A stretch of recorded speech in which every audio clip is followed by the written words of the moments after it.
Alright, let's go through a long box of comics. I got these in the last couple years, this long box. I just put this together, went to a couple conventions, a few comic shops, but mostly eBay. And let's just look through these and see what I got. It's been a while since I've gotten these. It's probably a year and a half ago.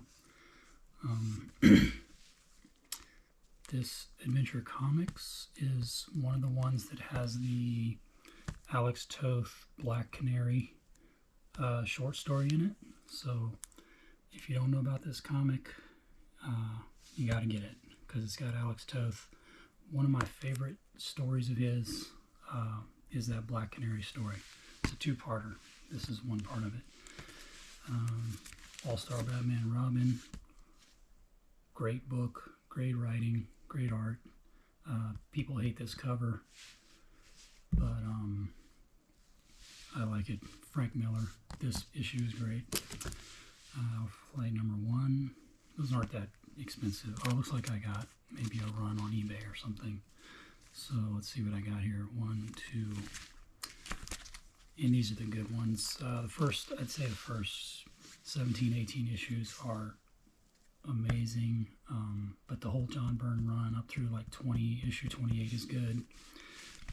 These are still fairly inexpensive, so yeah, you won't see anything very expensive in my collection. I just can't afford keys and all that great stuff, so I try to get old stuff that's still affordable.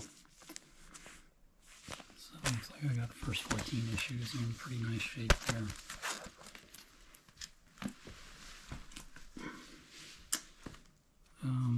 This is has 2 stories in it. Has a Black Widow and an Inhuman story, but the Inhuman story in this is by Neal Adams, so another great comic that I recommend. I'm a big Spidey fan, so I like to get a lot of the Amazing Spider-Mans that I can afford. This is the -1 issue that came out. It was a fun issue. I got some more Amazing Spider-Mans in here. And again, these are just ones I've tried to accumulate in the last couple years. So 223, great Black Cat cover here. I can't remember exactly when Romita Jr. started drawing these, but this run of Romita Jr. is a great run. Not just the art, but the writing by Roger Stern is some of the best on Amazing Spider-Man. Roger Stern might be one of the most underrated comic writers. Nobody really mentions him when they talk about comic writers. If you know a little bit about Amazing Spider-Man, you know about this story. I think this issue is a little expensive, so I'm lucky I was able to get this somehow. Two-parter with the Juggernaut. This two-parter that followed it is also great. So if you're not aware of this one, it has the Cobra and Hyde in it, and it's almost as good as that Juggernaut story, just not well known for some reason. Alright, looks like I got a pretty nice run. This is a reprint. So you can see the price tag there, but it's probably the only way I'll ever get it. Now we're getting into maybe my favorite, this is my favorite run of Amazing Spider-Man, the DeFalco Ron Friends. Black Costume Era, absolutely my favorite run. So I got a few odd issues from that. Again, I've got more issues in my main collection. This is just ones I picked up in the last couple years. Craven's Last Hunt. Always grab these when I can find them at a decent price. So I think I got 2 or 3 copies of these. Whenever I see them at a decent price, I get them. This was the last McFarlane one I needed. I'm missing, of course, like 300, 301, 299, but the affordable McFarlanes, this was the last one I needed. There's some later Spider-Man. Those probably just filling in the gaps.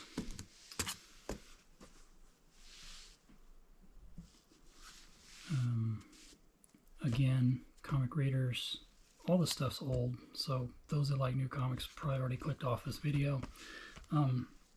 Readers of older comics probably know this issue. This is the, I think Roger Stern, but Frank Miller drew it, and it's got Dr. Doom. It's a weird, trippy story, but very well loved because of Frank Miller art. Alright, sorry superhero fan, but I do like Archie. Again, if I can find old ones that are in decent shape at a decent price. So that might be the oldest of the Archie title. That's definitely one of the older ones. Pretty sure that's Harry Lucy there. It's another Archie. People who don't know Archie may not know all the different titles. This is the regular Archie title. This was actually called Archie Giant Series. And always love the Christmas issues. This is a really old one, number 25. But again, I probably didn't pay much for these, maybe $5, $6, $7, $8. I don't have like the money to buy $40, $60, $100 books unless they're really, really important to me. I forgot I got this one in such nice shape, so this one probably cost me a little bit of money. But a Neal Adams Avengers story, for those who don't know. Looks like I got a little Neal Adams run here. This is a Neal Adams Batman. Not in the greatest shape, but I don't care. If I can get an original copy, Silver Age or old comic, original with the original ads, I don't care if it's covers detached. This one I might have gotten when it was a little more affordable. It's gotten kind of expensive in the last few years. Because this one's in pretty nice shape. And this one I think I did shell out maybe $80 for, just because one of my, maybe my all-time favorite Batman cover, and of course Ra's al Ghul. So in this box that we're going through, this is probably my most expensive comic. Finally pulled the trigger on this. Maybe I had a little money or something. Alright, this is Black Widow number 5, but if you are able to get these Black Widows, there was 2 6-issue miniseries by Richard Morgan and Bill Sienkiewicz, and really well written. Of course, I love Sienkiewicz art. So this is just issue 5 of that, but if you look for these, there's 2 6-issue runs that are really great. So this is a comic that I originally had when I was a kid. Of course, this is a copy I just reacquired.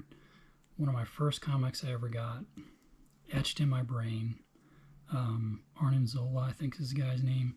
Kirby art, crazy weird characters. This guy, can't remember his name, Primus. Yeah, I think he's saying it right here. Anyway, this comic is etched in my brain. I'll always get one of these if it's in decent shape and a decent price. It has gotten a little more expensive because, I don't know, Arnim Zola showed up in those stupid Marvel shows or something. Here's an Archie superhero book. I'm going to try to go a little faster because I'm not going through these super quick. Pretty sure this is Neal Adams interior art on this. But Conan's great because you also get John Buscema, but I think this is the one Neal Adams issue. So I'm a little surprised that I've got so many Neal Adams books in this particular box. It's kind of a coincidence, I think. I started collecting comics when I was a kid, around age 12. And around that time, this was the era that Daredevil was in. It was right after the Frank Miller era.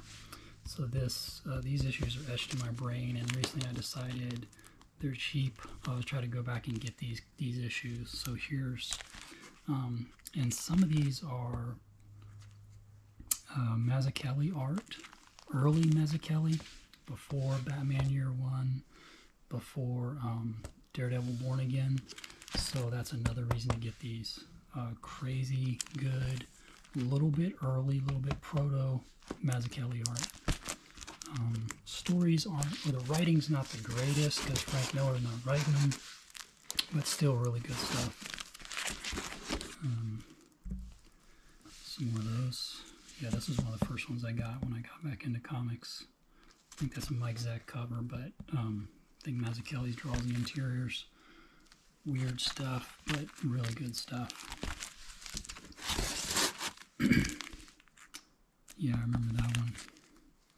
I think this is a John Buscema interiors on this, another weird story. But good stuff. They were doing some neat stuff. I could be wrong, but I think this is only a Barry Windsor Smith cover. I don't think he draws the interiors on that. Maybe this is the John Buscema one I was thinking of. Maybe that cover. People may kind of sleep on this run. Another Neal Adams. I must have been on a Neal Adams like eBay kick around this time because I don't have a ton of Neal Adams, but I've been trying to reacquire some of that. These are from the 90s reprints. I got a trade of these, and it has terrible recoloring. So I went back and tried to get some of the 90s reprints, which I think the recoloring is not as bad. So these are the old EC comics, but these are just reprints. I think this might have some Al Williamson art in it. So don't sleep on these Weird Science if you're a Williamson fan. Another Kirby issue. One of the first comics I ever got was this one. Again, I didn't know who Jack Kirby was. I was like 5 years old, but his art just seared in my brain. The figure poses, Karnak, the weird Inhumans. This has gotten a little pricey, so this would have been one of those that I get every chance I get. See a copy of this I get, but now they've gotten a little pricey if they're in decent condition.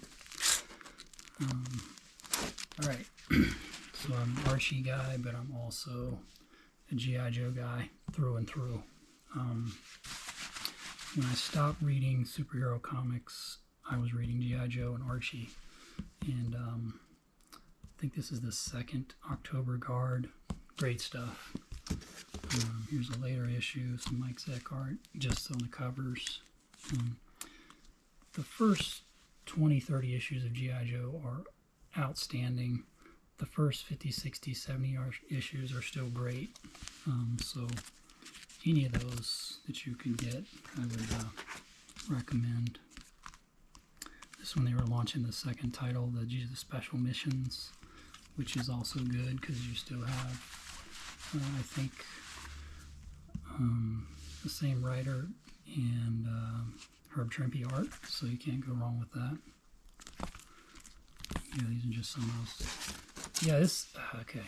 I guess I picked a crazy box to go through, and I didn't mean to do that. This isn't clickbaity or anything, but some more Neal Adams stuff. So just happened to be all in this box.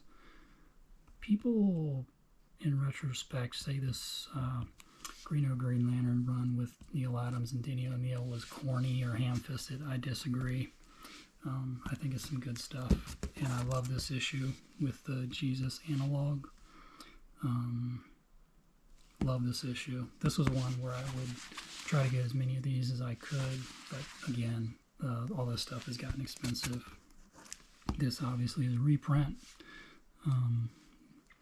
but only way I'll ever get that book. First cameo Wolverine. And here's some just Hulk stuff. I was probably filling in the gaps. I think, I don't know if it was around this time, but Tom Scioli was going through the New Gods and Kirby's DC stuff, and I started getting some of that. Look at that. That's just amazing. And Scioli went through this issue, and it's a gnarly, weird, great issue with this whale who like talks and stuff, which only can come from the mind of Kirby. Marvel Fanfare, great series in the 80s, Frank Miller issue. I don't remember the story being that good, but it's still Frank Miller, so why not? Been trying to pick these up. This is not the main Iron Fist title. Before Iron Fist, there was the Marvel premiere for about 15 issues or so. And John Byrne drew a few of the later ones. I think Gil Kane drew some of them. But anyway, been trying to get those. Those have gotten more expensive as well. This comic here is one of my all-time favorite Spider-Man comics, merely because it was one of the first Spider-Man comics I ever got on the spinner rack. Just a haunting tale, Spider-Man versus Man-Thing versus this dude called Despair, Claremont and John Byrne. This got expensive, but I think it's gone back down now because of some dumb TV show that Marvel did. But awesome issue. Again, I've watched a few of Rob Liefeld's blogs, and he talks about, he's similar to me in that when he sees an old issue that he had as a kid, doesn't matter if he already has 4 copies of it, he'll get another copy. So this is one of those. Etched in my brain, one of my favorite Spider-Man comics ever. This is when I was trying to go back and get the Sienkiewicz New Mutants. May not show on camera, but some of these aren't in the greatest shape, but it's the best I could do at the time. I'm not a fan of Claremont's writing, but Sienkiewicz art is just as good as it gets. And this is when he started really going nuts. After Moon Knight, after his sort of Neal Adams phase, this is when Sienkiewicz started really busting loose. So these are great comics. I love the team. I love the New Mutant team that's featured in this, that version, that lineup. Don't have them all. I'm missing a couple of the keys from this run. But I got most of them, which is awesome. Crazy, weird stuff. Great stuff. Secret Wars 2 crossover. Yeah, I've been trying to pick up some of the Spectacular Spider-Man run issues that are important to me, which is probably around issue 65 to around 110 or so. So these are just some of those that I picked up. This was interesting when it came out. This all new, all daring. It was like super serious. I think Peter David wrote these. Here's some of the Craven's Last Hunt. Yeah, as you can see, if I can get these at a decent price, I get them. Been trying to fill this run in. The Punisher Max by Garth Ennis. Absolutely great. Absolutely great run, like issue 1 through 60. So I've been trying to get the ones that I'm missing. So there's number 13 and 15. These are probably just odd ones that I was missing. Frank Miller, possibly the best writer in comics. People sleep on this one. It was like the last one he did of the Sin City, the Hell and Back. I love it. I think it might be one of the best. This character is great. I can't remember his name. This cover is hilarious. But yeah, Frank Miller, Sin City. Can't get any better than that. Again, these are probably just odd issues I was picking up. Finally got this. This came out in the 80s. It was interesting. I think Spider-Man like kills somebody in this, so it's kind of weird, but classic issue. Gotta have it if you're a 80s Spider-Man fan. Alright, so this kind of shows I'm not the most organized comic collector, so I forgot I had this. I recently just got this on eBay, and I already have a copy, as we can see.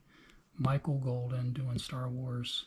Doesn't get any better than Golden. I haven't looked through this carefully, but I'm looking forward to seeing like his character designs. As you can see, his Leia, his Luke look different, which is awesome. That's why I love artists like Golden, because you see their interpretation of stuff.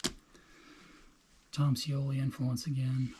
Kirby doing superpowers. I think there's like two of these miniseries. Yeah, see how this one says first issue, and one is like all Kirby, and one is like, I don't know, written by someone, or maybe even drawn by somebody else. So I got some of these that may not be the Kirby stuff, but anyway, I was getting these because Scioli. Alan Moore Supreme. Impossible to find these. I mean, I'm sure you can find them, but it seems like when they do come along, they're insanely priced. So I got lucky, maybe at a convention, and grabbed a few or something. I don't remember. Especially these new adventure ones. I think this was the second. No, I'm wrong. This was the original.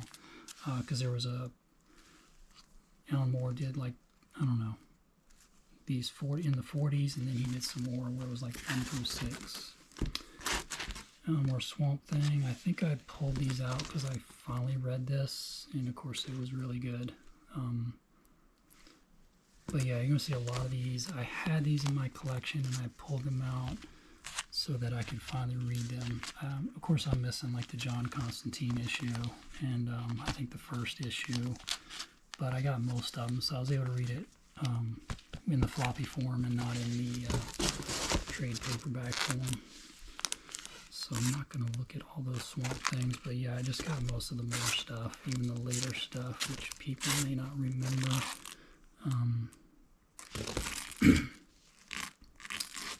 Yeah, great stuff. I was surprised when I read it how sophisticated the writing was. When you're used to reading your run-of-the-mill superhero comics, and then you read like an Alan Moore Swamp Thing, it's not pretentious, but it is sophisticated stuff. Tarzan, the Marvel series, again, etched in my brain because when I was a kid, this was one of the first comics I ever got. So I've been trying to go back and get those. They're not as easy to get anymore, unfortunately. Walt Simonson Thor, can never go wrong with that. How good is this? Guy with the M16s in Asgard. Yeah, the Simonson run, for those that don't know or aren't familiar, Simonson drew maybe 25, 30 issues, and then Sal Buscema took over drawing. So Simon's still doing the covers, he's still writing, but Buscema is drawing. So if you ever do get a chance to read this Walt Simonson Thor run, just know that he'll draw the early issues, and then you'll get some Sal Buscema, which is still great and really fits really well with Simonson's style and Simonson's writing. This is obviously a reprint. I can't afford the first. I think this is the first Kitty Pryde. Wish I could have got it when it was cheaper. This is an original. Love this story with Arcade is in the next 2 issues. This is the issue that comes right before it. John Byrne art, Claremont. This one I think is still pretty cheap. I think you can get your hands on this for like $6 or $7. I think it was the last John Byrne issue after Days of Future Past. So if you don't have that, go get it. Yeah, in fact I got 2, probably because they were like $6 or $7, unlike the rest of the run. This cover is etched in my brain. Love this cover. This is when Romita Jr. was drawing the X-Men. But this particular cover with Rogue is just, I don't know, graphically amazing. So, like those Daredevils I was mentioning earlier, I was going back and trying to get this run because this was also the run that I was reading when I got back into comics when I was like 12. So I've been going back and trying to get some of these. Here's another classic cover by from that era.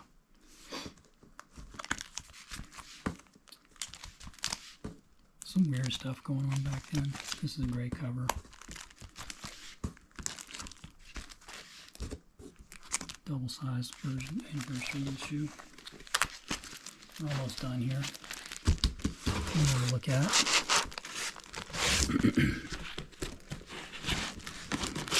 Alright, let's see how to do this.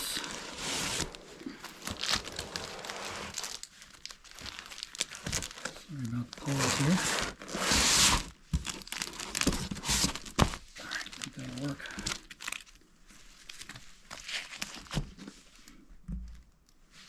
Some more of those X-Men's. It's a great cover with Power Pack. V for Vendetta. Recently reread this. Might be my favorite comic book. I thought maybe over time, you know, I liked it 20 years ago. Maybe I've got a new favorite now, but no, I went back and reread it, and still possibly my favorite comic book. David Lloyd's art is different, but outstanding. just great. And of course, you got to get it in floppy form. You can't read the trades. I mean, you can, but come on, go get the floppies. They're not too expensive.